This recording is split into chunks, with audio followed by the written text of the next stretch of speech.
Welcome to Gerrymandering Genetics, the show where I refute the YouTube atheist, Genetically Modified Skeptic.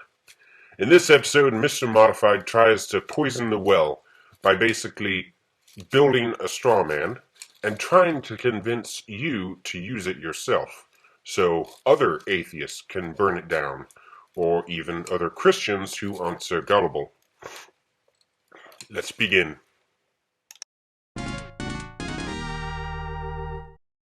If you're a Christian, what would that mean for your theological views? Well, luckily, I'm here to spell that out for you one issue at a time and teach you how to fit Christianity with science. The Big Bang. The Big Bang was a cosmic event where 13.8 billion years ago, space-time expanded from a single point of essentially infinite density called the singularity into a less dense, ever-expanding universe. This was the beginning of our universe as we know it. So right off the bat, we've got a conflict with the age of the universe as demonstrated in a literal reading of the Old Testament. Genealogies in the Bible date the creation week back to around 6,000 years ago. But not to worry, we have a few ways to fit this with Christianity. As my friend Alex from Cosmic Skeptic once said, "Don't think that just because you believe that the Big Bang happened means that you can't believe in God. Many people believe that the Big Bang did happen and it was God who banged it." You could accept that God created the universe 13.8 billion years ago and believe that he still created our world around 6,000 years ago and that some of the creation story is myth or metaphorical. Maybe the days of creation just represented long periods of time in which the universe formed. We could also say that we just don't know when man was created, but the creation story and genealogies were obviously some kind of metaphor. To put it plainly, the universe is not billions of years old. Mr. Modified is working under a false belief about the age of the universe in order to say that the Bible is at odds with that age. But the evidence does not support this. From spiral galaxies to blue stars to magnetic field strength, there are many ways to see that billions of years just doesn't match what we see in the universe. But even if we're wrong and the universe just looks young and is actually billions of years old, the method for harmonizing these hypothetical facts with the Bible that Mr. Modified has put forth is just laughably bad. I would say he's doing it on purpose, but I don't want to give him too much credit. I really think that at this point in his career, he just hasn't looked very deeply into these matters. That being said, there is a better way to harmonize the Bible with these false beliefs about an old universe, and for that way, you'd have to go to the YouTuber Inspiring Philosophy.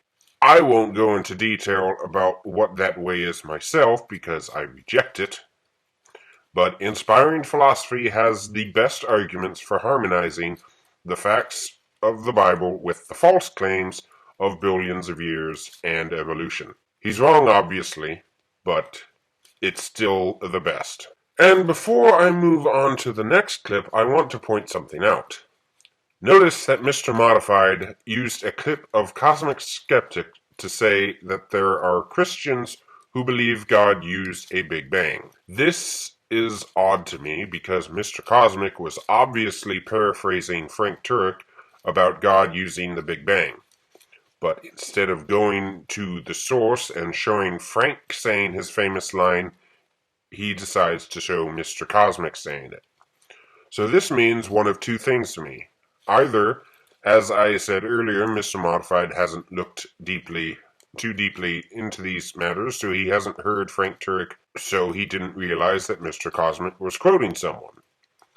Or he did know who Frank Turek was and decided not to give him any screen time because he doesn't want Turek to get free publicity, or he wants Mr. Cosmic to get more attention. I'll leave his motivations up for debate, but given that on the last episode we saw that he did indeed know who Frank Turek was, the most charitable option is already off the table. Solar nebular theory. This encompasses quite a bit, but essentially it describes how our solar system formed from nebular material about 4.6 billion years ago. So again, we've got a discrepancy in the age of creation. This theory has Earth forming about 4.5 billion years ago, while the literal creation story says Earth was formed about 0.000006 billion years ago, or 6,000 years ago.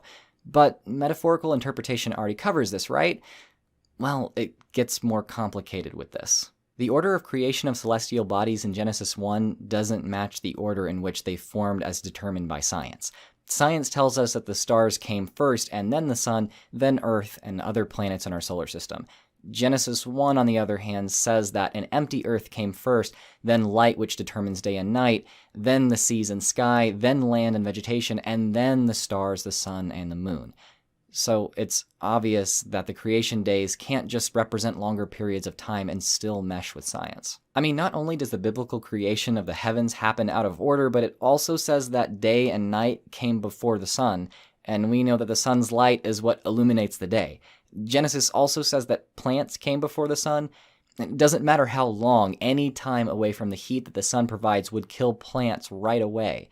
Even 1 day of separation between the two events would be far too long. So at least the first 4 days in the creation story can't be in order, so that eliminates the possibility that day in Genesis 1 just means a long period of time. Still though, you can say that creation is just some kind of metaphor. What the metaphor means is definitely hazier at this point, but you can still hold on to it for now. After all, there's still so much more to creation. Let's start with an area of agreement. I agree that the days cannot be metaphorical for long ages. Even inspiring philosophy believes the days mentioned are literally 24-hour days. Now, on to the disagreement. 1 day without the sun will not kill plants. First of all, the Bible says nothing about the temperature of that day, so even without a sun, you can't make any claims about whether or not it was even cold. Secondly, I live in Alaska, so trust me when I say plants survive without the sun all the time. Most plants go 6 months without any heat, and you have a problem with only 1 day? Don't make me laugh. Thirdly, Mr. Modified is begging the question because he seems to forget that God was there, creating the light and plants, so it wouldn't be an issue for God to maintain the plants long enough to put a support system in place. Now, light before the sun isn't a big deal either. I prefer to look at it this way. The sun and the stars are not the only source of light. Light is kind of its own thing. Sunlight is just one type of light. But the light God created on the first day was light in general. Lightning, lava, and a campfire all produce the same substance by different methods. They all produce light. So saying you need the sun for light just doesn't follow at all. And the nebula hypothesis just doesn't work. Gas naturally separates and spreads to fill whatever container it is in. You could never get gas to collapse under its own gravity because it will always spread out before it can get dense enough for that to happen. Not to mention the fact that you wouldn't be able to get all the different chemicals we find today just from some gases made mostly of hydrogen. Also, I believe there is a timing issue here. The solar system is supposed to be 4.5 billion years old, but the only thing a nebula would produce, if the hypothesis was even possible, would be the sun. Remember, nebulas are just gas in space, so where did all the solid matter come from? Well, as the theory has it, before we had our sun, there was a proto-sun. That created all the solid matter through fusion. Then after that, the sun died. After that sun died. Our current sun was created, and all the solid matter left over coalesced into the solar system. This sounds very different to what Mr. Modified described. But I'll give him the benefit of the doubt and assume this is what he meant by nebular theory. Biological evolution. Evolution is change in the heritable characteristics of biological populations over successive generations.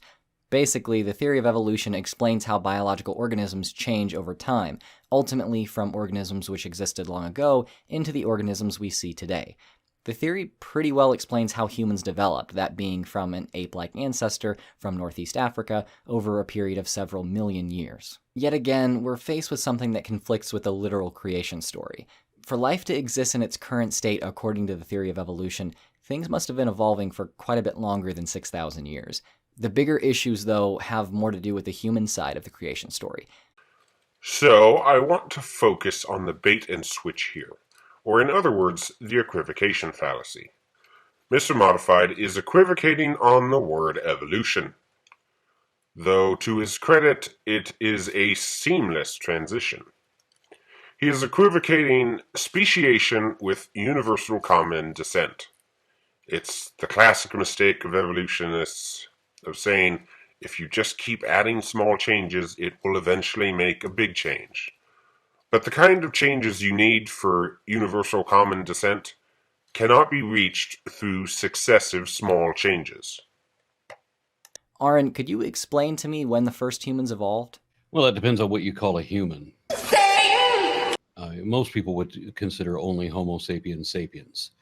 And that would be roughly, let's say, well, if you're talking about anatomical human or whether you're talking about, culturally human, I think we're somewhere in the range of anything from 80,000 to 150,000 years ago. Anatomically modern humans, I think, have been found as old as 300,000 years or thereabouts.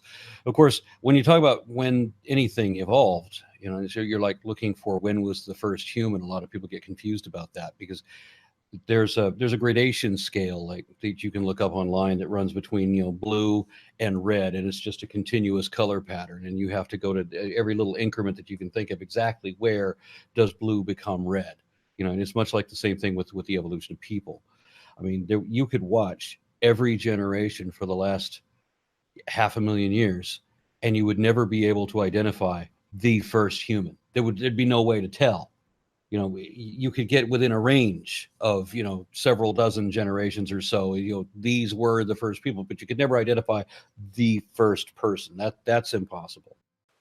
So I'll start by mentioning that Aron Ra is a walking meme, and he's been proven to be dishonest. Links in the description for reasons.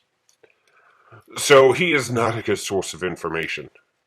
That being said, I don't think I need to mention that the timescale he gives is just false. So instead, I want to focus on this gradation scale. Yes, if evolution were true, you would not be able to pick out the first human in a crowd. However, this does not mean that a first human didn't exist, even on an evolutionary worldview. Picking out that first human may seem arbitrary, but that doesn't mean they didn't exist. No matter how subtle you make the changes, there must be a point at which a non-human gave birth to a human in an evolutionary worldview. Okay, lastly, what's the latest date that we know modern humans existed by? Well, I know that there are archaeological finds in Africa for abstract works of art. And these were dated, if I remember correctly, around 78,000 years ago. However, there are also artifacts that match those in northern Africa that were also excavated in India.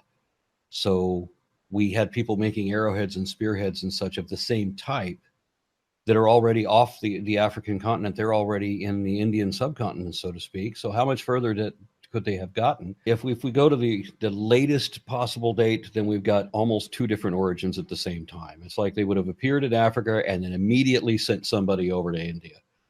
So we know that there have to be artifacts that tie them together that are older than this. But roughly between 74,000 and 78,000 years, I think, is the oldest for modern artifacts.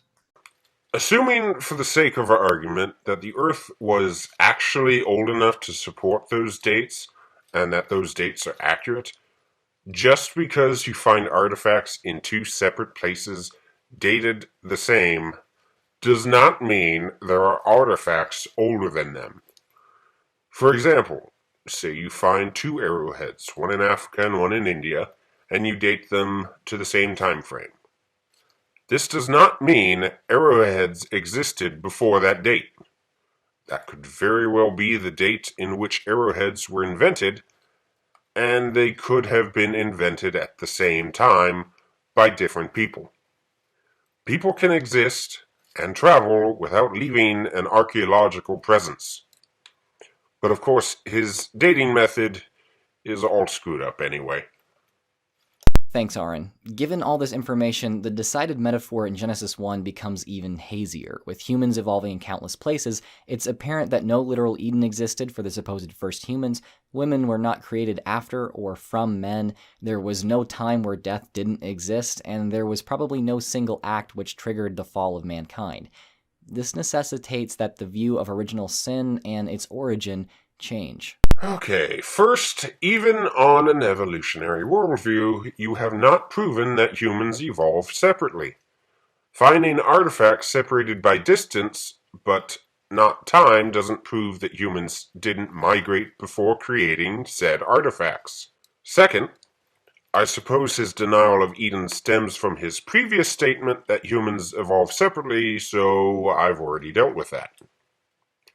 Third, woman not being created from man isn't even something he covered, so he hasn't even demonstrated this in his own worldview.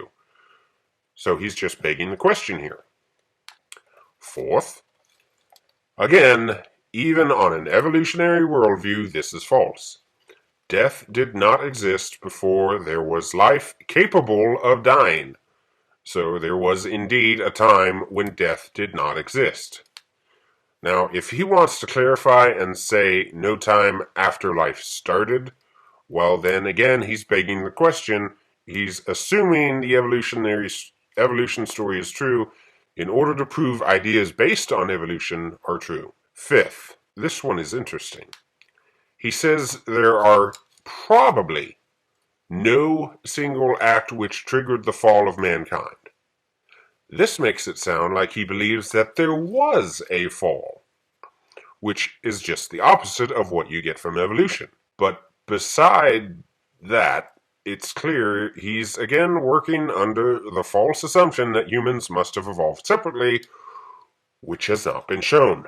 And lastly, he wants us to conclude that we need to change our interpretation of what is clearly written. Well, I have yet to see any remotely compelling reason to do so, and even if I did, I would use inspiring philosophy's interpretation, not your straw man. The fact that there were no first humans, though, might have even larger implications. God never said he judged soulless animals, but he does judge those with souls. We know that humans came from simpler, probably soulless animals, so who were the first humans with souls? Biologically, there were no first humans, so the first single person, couple, group, or generation given souls would have been picked arbitrarily. Here's the scenario we have to consider with this. God decides to give eternal souls to two people, like Adam and Eve. Other people exist but are not given souls. Adam and Eve get a chance at heaven, but others don't. They have the same mental capacity as Adam and Eve, but they're not eternal. So that means God decided to remove them from existence when they die, despite their similarities with Adam and Eve. Evolutionary change is so gradual. The same would apply to thousands of generations prior to Adam and Eve. So did God just decide not to give so many humans any chance at heaven? Major critical thinking failure on Mr. Modified's part, and on many online atheists' part. If there were no first humans, then there are no humans. That's just basic math. Just because you don't know how to identify them doesn't mean they never existed. This is just one of the most ridiculous claims atheists make. If you don't have a first X, then it logically follows that X does not exist. But putting that aside, this clip is actually a great argument against theistic evolution, including inspiring philosophy's version of it. So we have another rare point of agreement with Mr. Modified. Finally, modern humans have existed for tens of thousands, if not hundreds of thousands of years, like Aron said. Meanwhile, the earliest forms of writing were invented only 5,000 or 6,000 years ago. That means that any inspired word of God for early humans to follow for salvation could have only been preserved through oral tradition for the vast majority of human history. They had no written doctrine, no documented creed, nothing but the word of other humans to go by. But still, the Bible doesn't indicate that they were held to a different standard than the people who had God's word in writing. I just find it fascinating that writing is dated to 5,000 or 6,000 years. Is that just a coincidence that the Bible confirms that with its genealogies? I think not. It is possible to fit Christianity and an acceptance of science together, as long as you're willing to shrink God into tiny, ever-receding gaps in scientific knowledge. Then you must advocate the likelihood of supernatural explanations which have not yet been shown even plausible. Finally, you must perceive the biblical text as divinely inspired metaphor, while perceiving all other potentially metaphorical holy texts as natural in origin. Hebrews 11:1 precisely describes the kind of faith necessary to believe these things, because the definitive truth of Christian doctrine can only be hoped for, as any evidence for it is always unseen. Thank you for watching. Science and Christianity are not at odds with each other. Accepting one does not mean rejecting the other. In fact, science is only possible because Christianity is true. If atheism were true, we'd have no reason to trust our senses are reliable or that the future would be like the past. This entire video, Mr. Modified has been setting up a straw man of sorts, giving you the worst possible interpretation of biblical truth while trying to convince you that it's the only way to be rational as a Christian. You can really see his snake oil salesman upbringing shine through here. He would have made his family proud if he had continued in homeopathy, or essential oils, whatever. You can tell that these kind of deceptive sales tactics are exactly what he enjoys to do. Now, it's clear he's letting Aron Ra's false view of faith mar his own view of it. One of the links in the description will cover that topic nicely. But evidence for Christianity is seen all over. For example, here's some great evidence right here. You can see this, right, Drew? Little behind-the-scenes action. I don't know what I was referencing there. I could probably just show anything, but I'm sure I must have had an idea of what I intended to show. But I don't remember. Oh well. This it's going to be my last video for a while. I've completely run out of videos, and I don't know how long it'll take me to make another. I've been slowing down recently. So I'll probably go on hiatus a bit. I'm currently working on a couple of standalone videos, ones that are not responses. One of them is already scripted and ready to go, but it ties in with the second one, so I don't want to make that one until the other one's finished. So I'll probably work on those before going back to a response video. I have no clue when I will next post. See you whenever. Maybe, possibly next month. I don't know.